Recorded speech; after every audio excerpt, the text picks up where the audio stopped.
আসসালামু আলাইকুম everyone, welcome to my Ibrahim agro page and YouTube channel. আপনারা কেমন আছেন সবাই? ইনশাআল্লাহ আশা করি সবাই ভালো আছেন। দেখতে পাচ্ছেন আমি এখন আছি আমার পাখির ঘরে। আমার পাখির ঘরের সেটআপটা কিন্তু আগের মতো নাই, একটু চেঞ্জ হয়ে গেছে। তো এই শীতের মধ্যে আপনাদের মাঝে একটা ভিডিও নিয়ে আসলাম আমি পাখির জন্য। পাখির একটু পরিচর্যাটা অন্যভাবে করতে হয় শীতের মধ্যে, যেটা আপনারা অনেকেই জানেন আবার অনেকে জানেন না। তো শীতে পাখিকে এক ফুড বা সফট ফুড দেওয়ার কি নিয়ম, কিভাবে আমি নিজে দেই, ইনশাআল্লাহ আজকে সেই ভিডিওটাই আপনাদের মাঝে দিব। তার আগে এক নজর আমার পোষা প্রাণীগুলো একটু দেখেন। দেখতে পাচ্ছেন এখানে খরগোশকে ঘাস দেওয়া হয়েছে, ওরা ঘাস খাচ্ছে। আমার ডায়মন্ড ডাবটাকে সরি আমার পাইট ঘুঘুটাকে আমি আলাদা করে দিচ্ছি। এখানে দেখতে পাচ্ছেন ছোট্ট একটা কেজে রাখা আছে আপাতত। এটাকে আমি আমার কলোনিতে নিয়ে যাবো, ট্রান্সফার করব, কারণ এই জায়গা ওর জন্য পর্যাপ্ত না, এখানেও ডিম বাচ্চা করবে না, ওকে আমি ট্রান্সফার করব। আর এই যে দেখতে পাচ্ছেন আমার নতুন ককাটেল জোড়া, আলহামদুলিল্লাহ ওরা কিন্তু এখন ভালো, মাশাআল্লাহ আগের থেকে অনেক ভালো খাবার দাবার খাইতেছে, আগের থেকে অনেকটা সুস্থ হয়েছে। আমি ওদের ট্রিটমেন্ট করতেছি। যে দেখতে পাচ্ছেন গ্রে ককাটেল, এটা হচ্ছে আমার নতুন ককাটেল জোড়াটা। উপরে আমার লুটিনোটা আছে, ওরা বক্সে যাতায়াত করতেছে, ইনশাআল্লাহ আশা করি খুব দ্রুত ডিম বাচ্চা করবে। এখানে দেখতে পাচ্ছেন আমার লাভ বার্ডের সেটআপটা। লাভ বার্ড গুলা ভিতরে ঢুকছে, ওরা প্রচুর ভয় পায়, ওরা শব্দ পাইলে ভিতরে চলে যায়, বক্সের ভিতরে চলে গেছে। আর পাশাপাশি নিচে দুই জোড়া দেখতে পাচ্ছেন বাজারিগার রাখা আছে। ইনশাআল্লাহ এখানে যে খালি জায়গাটা দেখতে পারতেছেন, এই খালি জায়গাটাও দুইটা খাঁচা হবে, ছোট ছোট 18-12 দুইটা এই সাইজের দুইটা খাঁচা হবে। ইনশাআল্লাহ হয়তো আমি বাজারিগারের সেটআপই করবো, বা অন্য কোনো পাখি যাই হোক, এই দুইটা খাঁচা পাখি আসবে। আর মিডলে একটা খাঁচা হবে এরকম 18x36। ইনশাআল্লাহ এটা নতুন একটা পাখি আসবে, তবে আপাতত না, দেরি আছে অনেক পরে।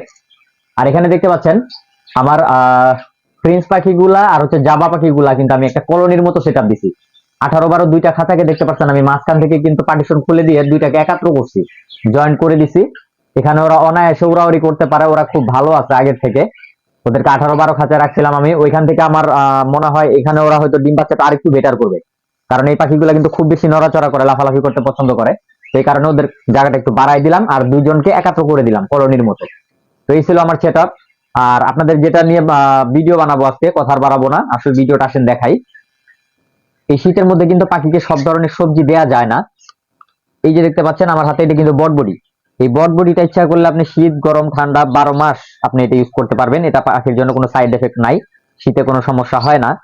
এই বটবডি দিব, একটা কাঁচামরিচ, এখানে দেখতে পাচ্ছেন একটা কোয়েল পাখির ডিম সিদ্ধ নেওয়া হয়েছে, আর হচ্ছে ছোলা, এমনকি গম, এগুলো আমি সারা রাত ভিজায় রাখার পরে একটু সিদ্ধ করে নিছি সকালবেলা, সেটাই এখন দিব।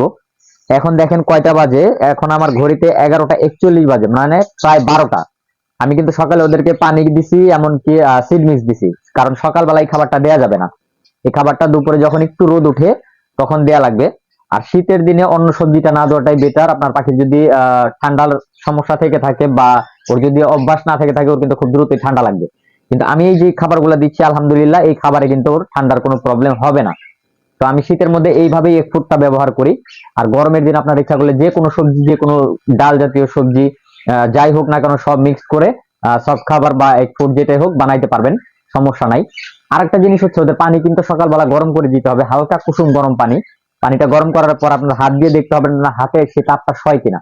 এই উপরের চামড়ায়, এখানে না, উপরের চামড়ায় যদি সে তাপটা সয়, তার মানে সেটা পাখিকে দেয়া যাবে। এমন গরম দিবেন না যেটা খাইতে গেলে ওর জিভা পুড়ে যায় বা ওর মুখ পুড়ে যায়। এমনকি দুপুরবেলা এখনো কিন্তু আমি সব পানি সরাই নিব। আমি এটা রেডি করার পরে সব পানি সরাই দিব। সরাই দেওয়ার পরে যে দেখতে পাচ্ছেন আমার এখানে জগ রেডি করাই আছে, আমি জগে পানি গরম করি সকাল এবং দুপুর দুইবার, হালকা কুসুম গরম পানি দেই দিনে দুইবার। তো যাই হোক, আর দেখতে পাচ্ছেন লাল লাইট কিন্তু দেয়াই আছে এখনো পর্যন্ত, কারণ এখন প্রচুর শীত, কুয়াশা, রোদ উঠতেছে না খুব একটা বেশি, যার কারণে এখনো পর্যন্ত কিন্তু লাল লাইট আমি বন্ধ করিনি। লাল লাইটটা জ্বলতেছে, যেদিন দুপুরে রোদ উঠে সেদিন আমি বন্ধ করে দিই। তো যাই যাই হোক, এই ছিল আপনার পাখির যত্নের স্টোরি, আপনাদের মাঝে তুলে ধরলাম আমি।